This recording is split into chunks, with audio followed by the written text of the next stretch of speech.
Your brain is being overloaded and every day an onslaught of information is being forced down your throat. TikTok, social media, all of these companies trying to sell you a product and get you to consume. And this mental overload is costing you physical progress and you don't even realize it's happened. Think about the last time you were in your training session. How many times did your mind wander? How many times did you check your phone in between sets? And how many sessions have we all cut short because we weren't feeling it? Because I know for me, this has happened. This mental noise drowns out focus. Here's the reality, the most physically insane athletes are not just insane because of their strength, it's because of something else as well. The ability to not overthink, to stop being logical in the moment, and to perform without that self-doubt, without any mental overwhelm. Think of it as that Conor McGregor style of attitude and focus. And you might just be as strong, focused, and talented as these other athletes, but maybe your brain stops before your body does. And this is exactly what I'm going to test. I wanted to know, can you rewire your brain for success, which means you'll never quit,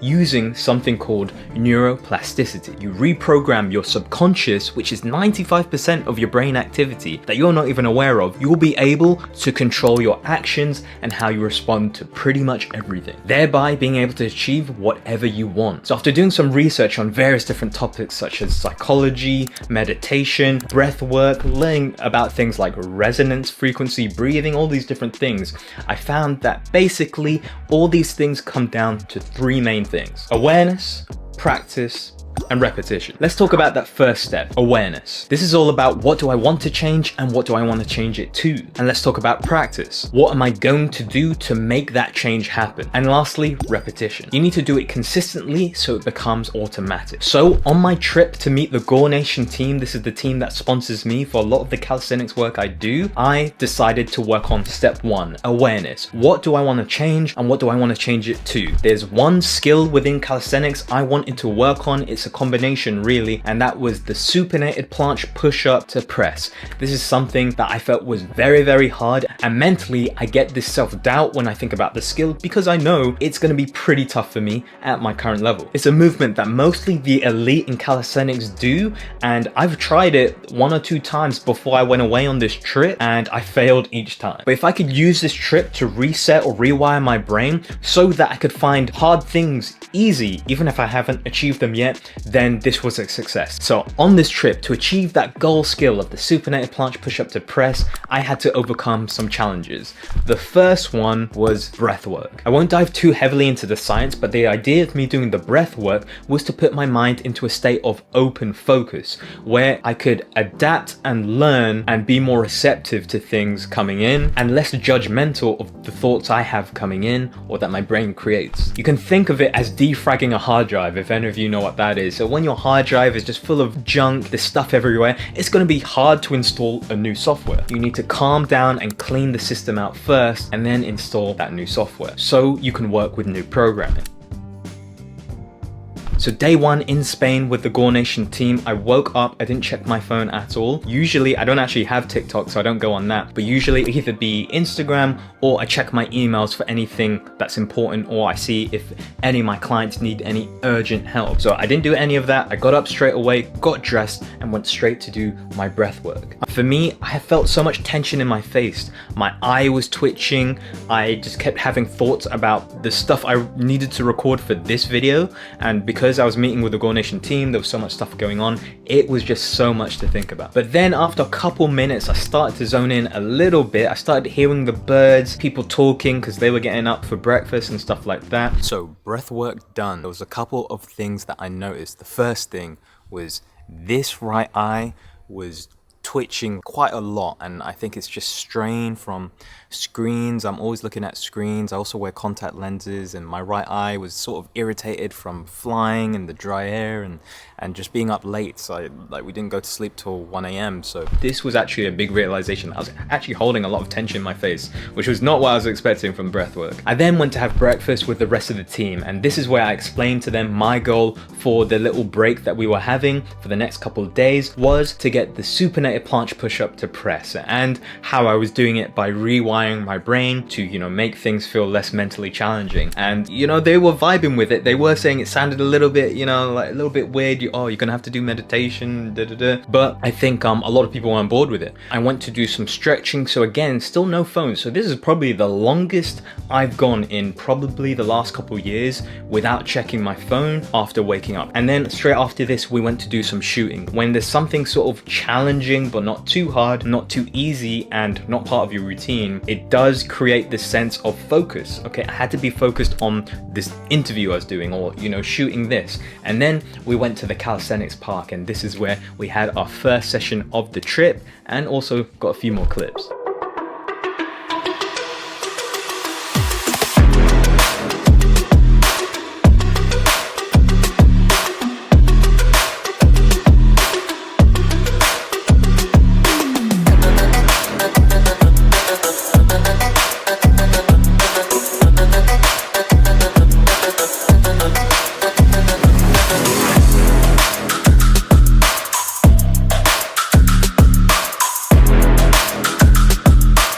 As you can see, we're training with some of the best: Saibov, Simon, Hristov, and the rest of the Gore Nation team. But I did feel that I was getting a little bit of elbow pain. This is something that was ongoing, so I was hoping that this wouldn't interrupt the supinated work that I needed to do to get the supinated planche push-up to press. But I tried not to really instantly go from A to B. Solution, let's work on it, let's fix it, we got to fix this fast. So I do admit, before I went to sleep that night, I did grab my phone and kind of just went on, you know, Instagram to check some messages, maybe went on YouTube for a bit before I went to bed. So something to work on, but definitely still an overall successful day. Day 2, again, woke up, no phone, good start, and then went straight into the breath work with less tension in my face and a little bit more focus, which was great. And actually, while I was doing this, I noticed my elbow wasn't hurting anymore. And even though I did a lot of exercises the previous day at the Calisthenics park, and we did some shooting, so I had to do some skills, my elbow actually felt way better than the previous day. Don't know why exactly. I think there was a little bit of stretching I did, but also just not really worrying about it that much, I think really helped. Now, this day was the day we went to a Calisthenics meetup in Alicante in Spain, and we met up with a load of the locals. I had to fall to lose it all. In the end, it doesn't even matter.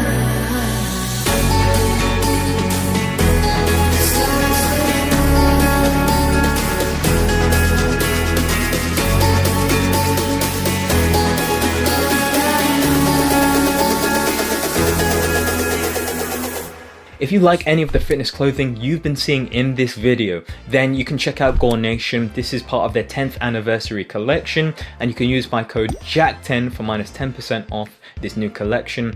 Even this base layer is part of it, so I would recommend them. It's the clothing I wear for my training, so check them out if you like it. And thank you everyone that has been using my code over the years. Really appreciate you guys. Since we were coming towards the end of the trip, this was the time I had to see, was I able to now do the supinated planche push-up to press? So Hristov was giving me a bit of advice. That was good, that was good. When you reach it here, you said you already always stuck here, right? Just try to relax in that position. Breathe out. And I did one attempt. Failed it. I did the second attempt. It was so much better, but I just lost the balance and slipped. I think I didn't really have that much chalk around. And then it was time for the third and final attempt.